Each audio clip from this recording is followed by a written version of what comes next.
Ladies and gentlemen, please help me welcome Sal Khan.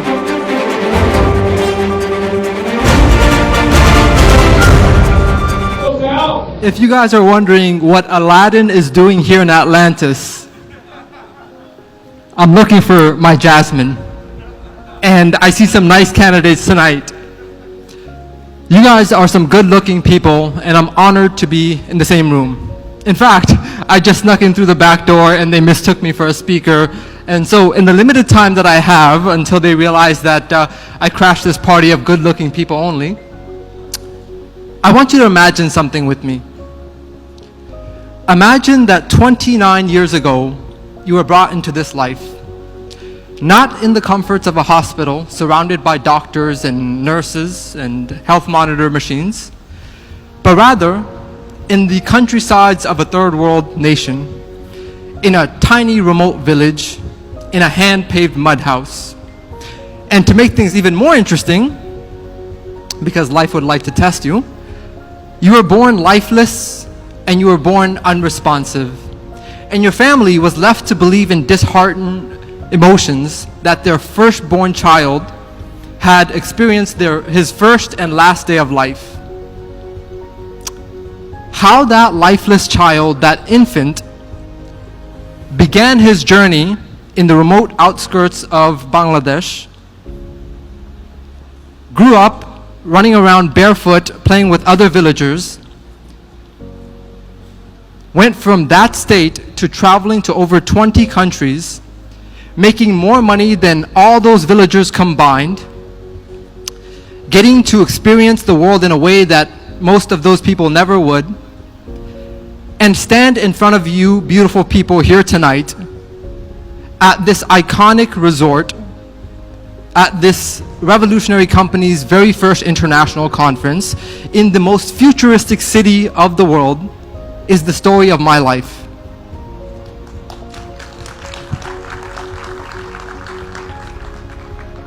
Now, I believe that life is a collection of opportunities, and depending on the opportunities that we're able to see and seize will determine the quality of our lives and the experiences that we have in this lifetime. Life presented me with a string of opportunities. The first one was life itself. The second one was being gifted the privilege of going to a first world country like America. And there, due to the back-breaking work of my father and mother, who worked day and night, 16-hour shifts for 22 plus years, I got to go to medical school. I got to gain a level of education that is world-renowned. And life gave me another opportunity to get married, to find my Jasmine. And at the time, I had $100,000 worth of student loan, and the father of my soon-to-be bride, wanting the best for his daughter, didn't want her to marry somebody who was in debt.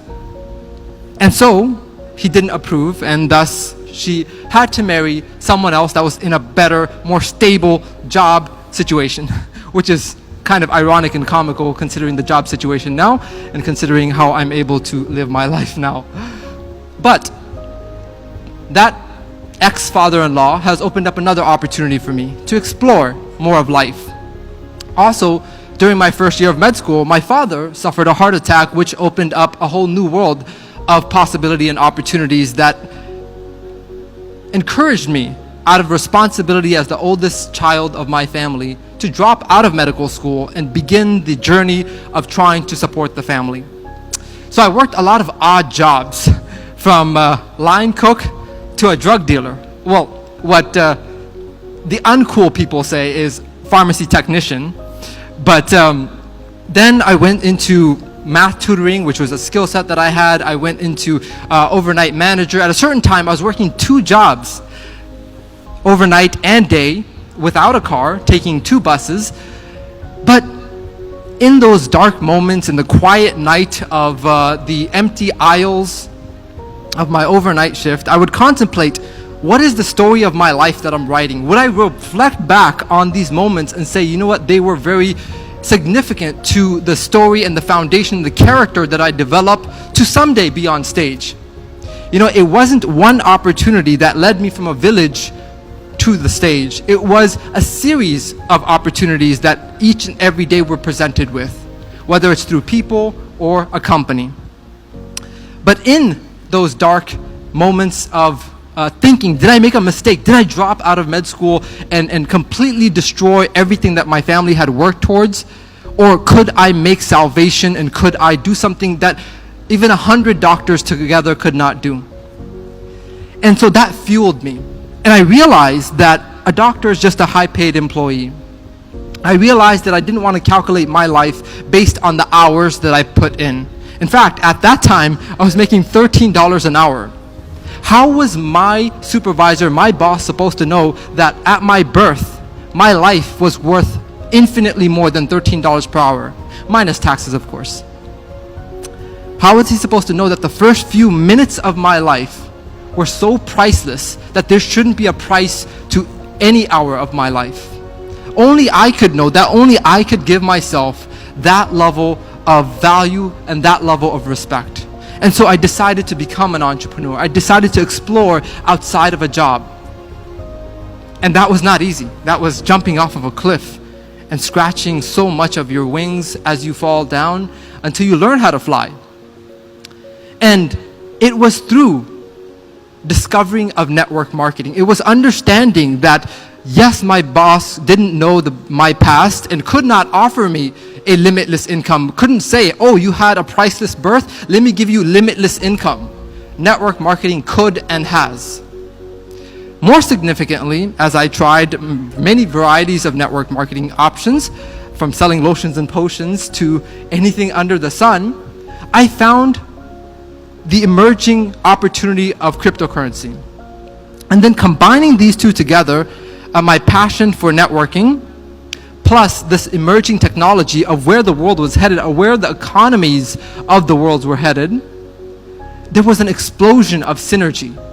And everything that I had lost over the years, the feeling behind of my peers, of my colleagues that were progressing through med school, going into residency, getting married, and getting placements, I finally felt like I caught up. I finally was able to pay back about $90,700 worth of student loans. I was able to do some incredible things for my family. I was able to travel to 20 plus countries, buy the car of my dreams, and now live in my favorite city in the world, my heaven on earth, Dubai. But none of that would have been possible if not for seizing of opportunities, if not for being able to see opportunities. And what we have in front of you right now, in front of all of us, is an opportunity. And you have to be able to seize that opportunity. There's many of us that are here, whether physically in this room or all around the world, that are part of this opportunity. But the question is, are you going to be the type that makes a few $100s, few $1,000s, tens of thousands of dollars, hundreds of thousands of dollars, or millions of dollars? Because to tell you the truth, you guys were all given the same gift that I was. Sure, mine was a bit more of a dramatic entrance into this world, but you were all given life. And somehow, through the series of opportunities and twists and turns that you've taken, it has brought us all here tonight. And from what you do with the people that are here, the opportunity that is in front of you, the remainder of the year that's left, and the rest of your life that is left, will determine how you define these moments. It might be just another night for you. It might be the night where you meet someone that revolutionizes your life. Because the beauty of network marketing is that you're able to completely revolutionize your life with one person, one opportunity, one idea, one phone call, one post, one video, one message that you send. And you get connected to a series of other doors that open for you. So what I want to summarize is that we are in front of something much grander than you realize.